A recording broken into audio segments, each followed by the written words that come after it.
साथ हेलो दोस्तों, कैसे हैं आप सभी। आशा है कि आप सब ठीक होंगे। मैं फिर से आप सबके लिए एक नया वीडियो लेकर आ गया हूं। आज का वीडियो थोड़ा अलग है, इसलिए आप सभी से निवेदन है कि इस वीडियो को अंत तक जरूर देखें। तो आइए ज्यादा बात न बढ़ाकर सीधे वीडियो की ओर चलते हैं। आज के वीडियो में मैं बताऊंगा हम सब ने अमेज़न के जंगल में कैसे सरवाइव किया। चलिए शुरू करते हैं। 28 सितंबर ब्राजील के मैनास शहर से एक छोटी इंजन वाली लकड़ी की नाव में मैं और आर्यन चौधरी अमेज़न के अंदर की ओर सफर शुरू करते हैं। हमारा उद्देश्य जहरीले मेंढकों की एक नई प्रजाति पर रिसर्च करना। साथ में है सैटेलाइट रेडियो, सूखा खाना, पानी को शुद्ध करने वाली बोतल, टैबलेट और एक नोटबुक। मैं एक जीव विज्ञानी हूँ, लेकिन जानता हूँ इस जंगल में कदम रखना मतलब जिंदगी और मौत के बीच खड़े होना। मेरा सफर शुरू हो चुका है, लेकिन इस अभियान का अंत कहाँ है ये मुझे भी नहीं पता। दोपहर ढलकर शाम हो जाती है। मैं और रूहान अहमद एक सुनसान घाट पर पहुंचते हैं। हमारी नाव अब आगे नहीं जाएगी, गाइड यहीं तक था। हम बैग कंधे पर लेकर पैदल चलना शुरू करते हैं। सामने दिखता है विशालकाय पेड़, कापोक, ब्राजीलियन नट, सेक्वॉय और कुछ तो ऐसे जिनके नाम भी नहीं मालूम। पेड़ों की पत्तियों से पानी टपक रहा है, जमी हुई नमी नाक में घुस रही है। ये सिर्फ जंगल नहीं है, ये एक जिंदा जीवित स्तंभ है। यहाँ हर पेड़, हर टहनी जैसे तुम्हारा इम्तिहान लेना चाहती है। एक छोटे खुले मैदान में मैं और फहीम रजा तंबू लगाकर रात बिताने की तैयारी करते हैं। जंगल अब बिल्कुल शांत हो गया है। पक्षियों की आवाज नहीं है। अचानक दूर से एक गरजने जैसी आवाज आती है, मगर वो जैगुआर की नहीं बल्कि हाउलर बंदर की होती है। इन बंदरों की आवाज इतनी तेज होती है कि 5 किलोमीटर दूर से भी उनकी पुकार जंगल को हिला देती है। फहीम कहता है ये सन्नाटा डरावना है। मैं कहता हूँ साइलेंस के बीच ही सबसे ज्यादा आवाजें छुपी होती हैं। अगली सुबह हम रास्ते में निशान बनाते हुए चल रहे थे। नाबिल हुसैन पेड़ों पर निशान लगा रहा था और मैं दिशा तय कर रहा था। 3 घंटे बाद हमें एहसास होता है हम फिर से वहीं लौट आए हैं जहां से चले थे। जीपीएस काम नहीं कर रहा, कंपास इधर उधर घूम रहा है। यहाँ जमीन के नीचे लोहे वाले पत्थर इतने ज्यादा हैं कि नेविगेशन डिवाइस भी भ्रमित हो जाता है। नाबिल आंखें फाड़कर कहता है अगर हम ऐसे ही घूमते रहे तो हम नहीं बचेंगे।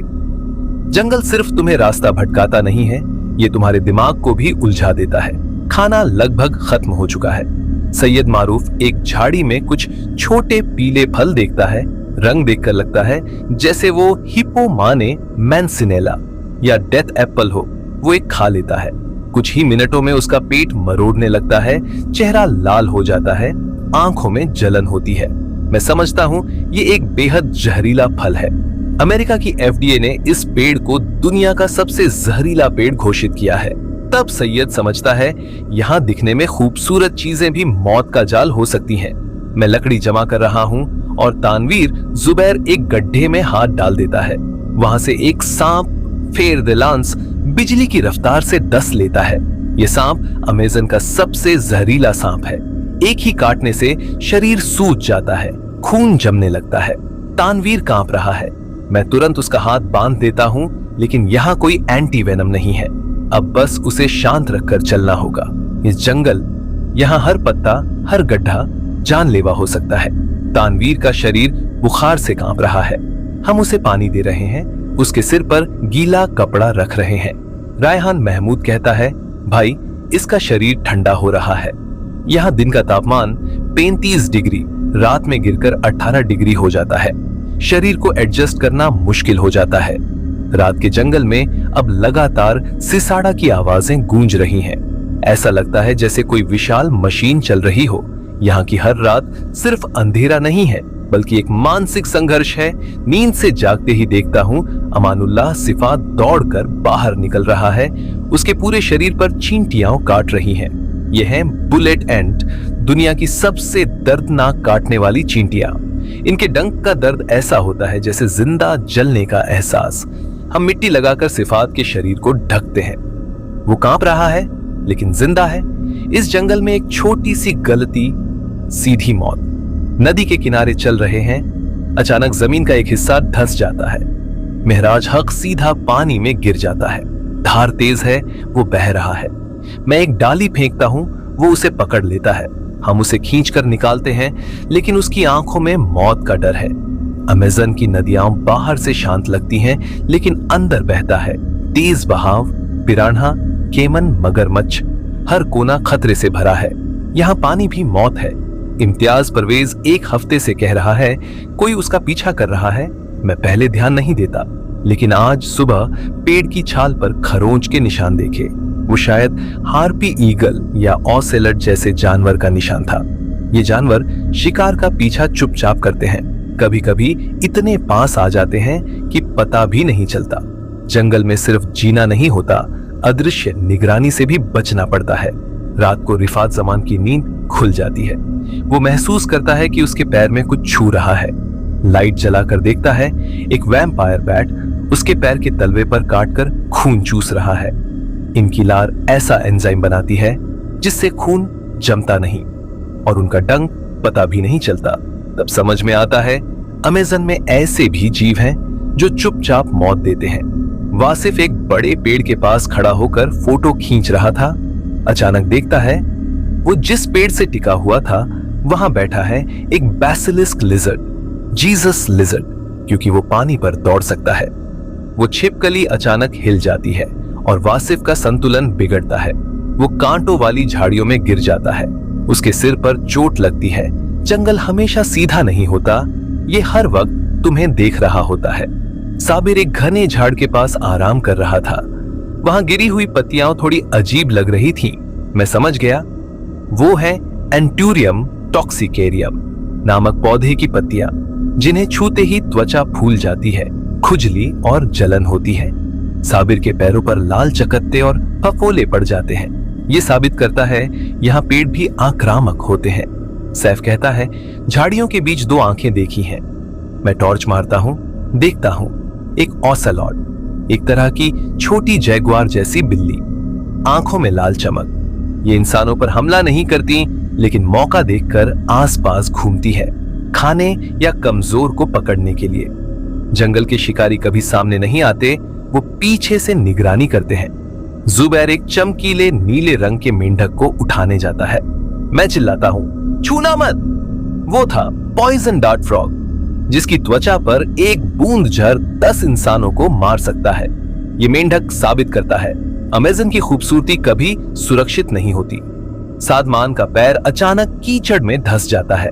वो बाहर निकालने की कोशिश करता है, लेकिन हिल नहीं पा रहा। मैं समझ जाता हूं यह है एंटहिल ट्रैप जैसा। बिल्कुल पास में सोल्जर एंट्स का एक बड़ा घोंसला था। थोड़ा सा हिलते ही हजारों चींटियां उस पर चढ़ जाती हैं। जंगल सिर्फ ऊपर नहीं, नीचे भी शिकारियों का घर होता है। शाम को अचानक बारिश शुरू हो गई।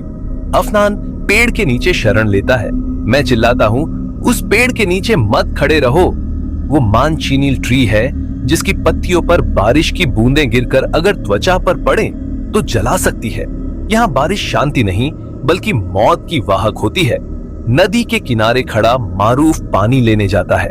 अचानक पानी के नीचे से निकलता है एक ब्लैक केमन मगरमच्छ, करीब 15 फीट लंबा। वो मारूफ की बाल्टी को दबोच लेता है। हम चिल्लाते हैं, वो अचानक पीछे कूदकर बच जाता है। पानी के नीचे छुपे जीव यहाँ के सबसे निर्दयी शिकारी होते हैं। रात को हासिब अपने टेंट में सो रहा था। अचानक वो चिल्लाता है, टेंट के अंदर घुसाया है एक ग्रीन ट्री पाइथन। ये सांप काटता नहीं, लेकिन शरीर को लपेटकर दम घोंट सकता है। मैं एक लकड़ी से सांप को बाहर निकालता हूँ। जंगल में सोना मतलब आंखें बंद करना, लेकिन शिकारी को खुला छोड़ना। फरहान कहता है, भाई कोई रो रहा है। असल में वो स्क्रीमिंग पीहा नामक एक पक्षी है, जिसकी आवाज इंसानों को भी भ्रमित कर देती है।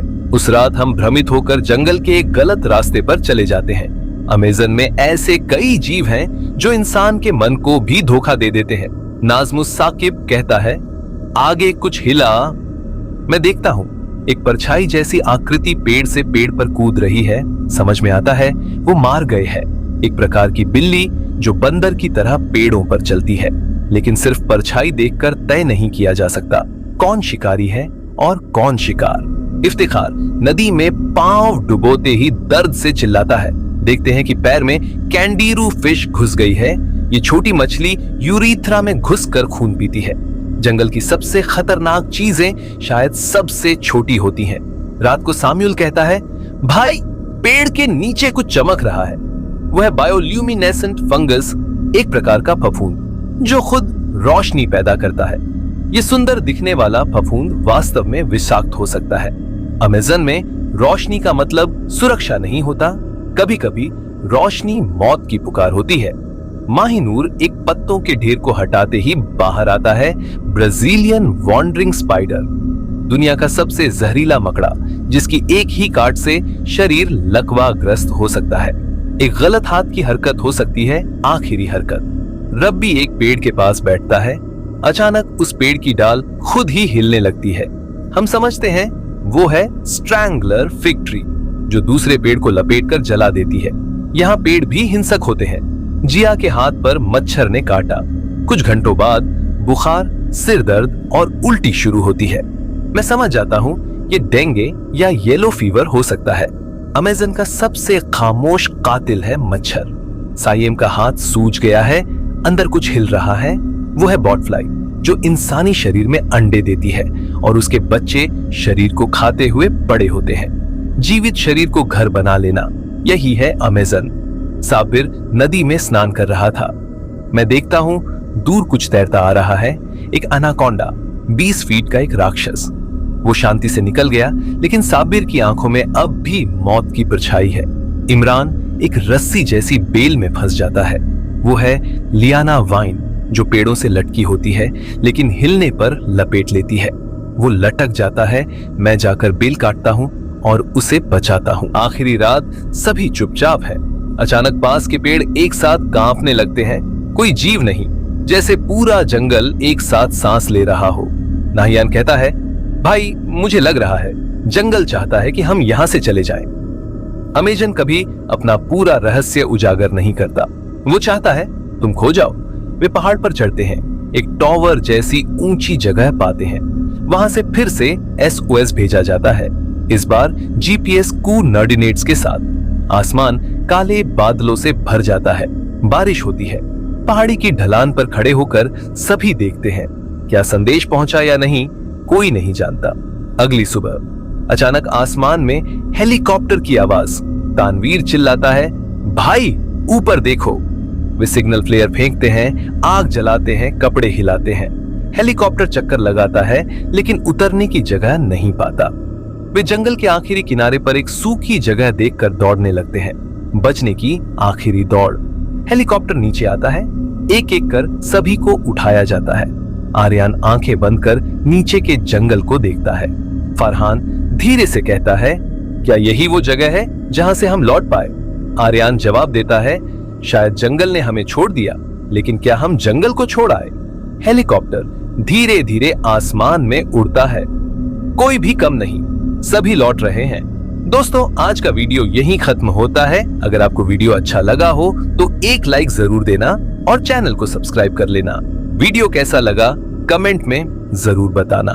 तो दोस्तों, आज के लिए इतना ही। फिर मिलेंगे एक नई कहानी और वीडियो के साथ। आज के लिए अलविदा दोस्तों।